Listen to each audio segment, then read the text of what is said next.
Assalamualaikum warahmatullahi wabarakatuh. Alhamdulillahi wa kafa wa ala rasulihil mustafa wa ala alihi wa sahbihi wa man ihtada. Alhamdulillah, izinkan Al-Fakir untuk menanggapi video tanggapan dari Kiai Syahrul Thorik atas salah satu habaib yang mengatakan bahwasanya khutbah Jumat ketika diawali dengan basmalah itu hukumnya batal. Jadi beliau Kiai Syahrul Thorik ini mengatakan bahwasanya beliau belum pernah menemukan keterangan yang mengatakan demikian. Jadi mungkin keterangan yang dari saya bisa membantu Kiai Syahrul Thorik untuk menerima bahwasanya keterangan tersebut bisa valid atau benar. Di sini ada keterangan tsumma qala alhamdulillahirabbil alamin arrahmanir rahim fihi dalilun ala adam iftitahil khutbati bil basmalati bal bilhamdillah. Jadi di dalam keterangan ini bisa dijadikan bukti bahwasanya tidak ada keterangan tentang khutbah diawali dengan basmalah, tapi ada keterangan tentang khutbah diawali dengan hamdalah. Walam ta'ti riwayatun anhu sallallahu alaihi wasallam annahu iftatahal khutbata bi ghairi tahmid. Bahkan tidak ada satupun riwayat dari Rasulullah SAW bahwasanya beliau ini memulai khutbah dengan selain tahmid. Dalam artian beliau Rasulullah SAW hanya memulai khutbah dengan tahmid saja, tidak dengan yang lainnya, seperti itu. Jadi keterangan ini diambil dari kitab Subulus Salam, syarahnya kitab Bulughul Maram. Meskipun kitab ini dianggap kitab yang tidak direkomendasikan oleh NU untuk dijadikan sebagai rujukan. Kemudian ini bisa jadi pertimbangan, yaitu di dalam kitab Al-Fiqhul Islami ala Madhahibil Arba'ah yang berbunyi Asy-Syafi'iyyatu qalu arkanul khutbati khamsatun. Jadi Syafi'iyah berkata bahwasanya rukun khutbah itu ada 5. Ahaduha, salah satunya adalah hamdulillahi, pemujian kepada Allah Subhanahu wa taala. Wa ishtaratu ayyakuna mimma datil hamdi. Lah ini menjadi titik poin penting yang mengatakan bahwasanya pemujian kepada Allah Subhanahu wa taala ini memiliki syarat juga. Syaratnya adalah ayyakuna mimadatil hamdi, harus terdiri dari materi-materi alhamdu, dalam artian pujian, memakai redaksi alhamdu. Wa ayyakuna mustamilan ala lafzil jalalah, dan juga yang selanjutnya adalah harus memuat lafaz jalalah. Jadi kalau pakai domir ini enggak sah ya. Fala yakfi ayyakula, makanya di sini diiringi dengan keterangan fala yakfi ayyakula askurullah, ini tidak sah.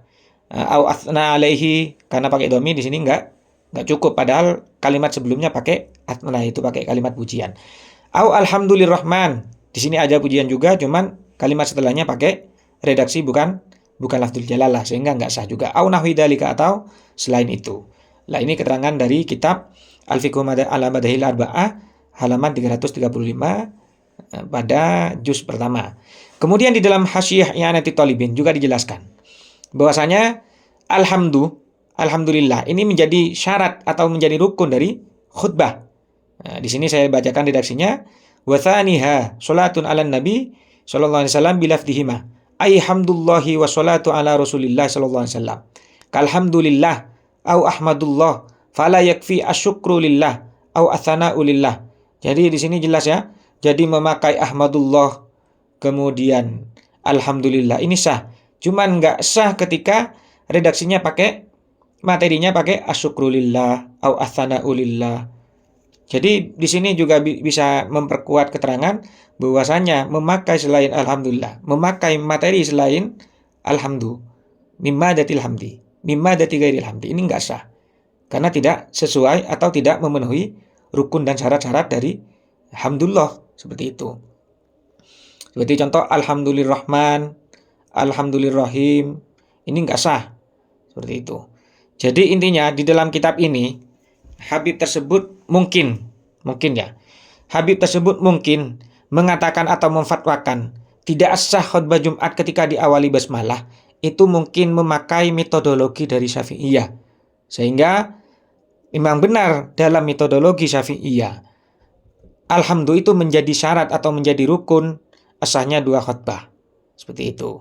Jadi ketika khutbahnya ini tidak diawali dengan hamdalah, dalam artian diawali dengan selainnya yaitu bismillah, maka ini tidak memenuhi standar dari dari rukun atau syarat dari hamdulillah, pemujian kepada Allah Subhanahu wa taala. Meskipun basmalah itu juga mencakup hamdulillah. Jadi basmalah itu sebenarnya memuat pujian kepada Allah Subhanahu wa taala karena isinya adalah bismillahirrahmanirrahim. Allah yang Maha belas kasih sayang. Ini salah satu pujian. Makanya di kitab Ajrumiyah, meskipun tidak diawali oleh muqaddimah, hanya diawali dengan basmalah, ini dianggap cukup. Karena basmalah itu dianggap juga termasuk pujian kepada Allah Subhanahu wa taala. Cuman di dalam redaksi ini yang menjadi syarat hamdulillah itu adalah mimadatil hamdi. Harus dari redaksi atau materi-materi penyusunnya itu dari kata alhamdu. Seperti itu. Jika ada kekurang pasan dari video ini silakan lengkapi di komentar. Terima kasih.